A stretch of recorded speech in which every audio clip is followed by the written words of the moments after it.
Assalamualaikum warahmatullahi wabarakatuh.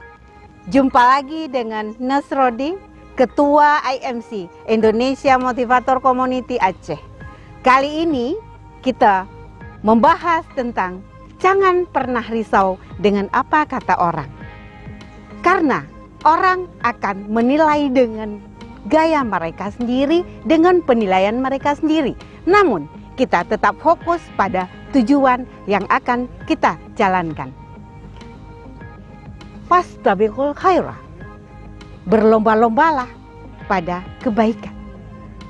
Jangan pernah risau dengan apa kata orang, tapi buatlah orang itu risau dengan apa yang akan kita lakukan. Dengan keberhasilan kita, mereka akan risau dengan sendirinya. Tetap semangat dan jangan menyerah. Assalamualaikum warahmatullahi wabarakatuh.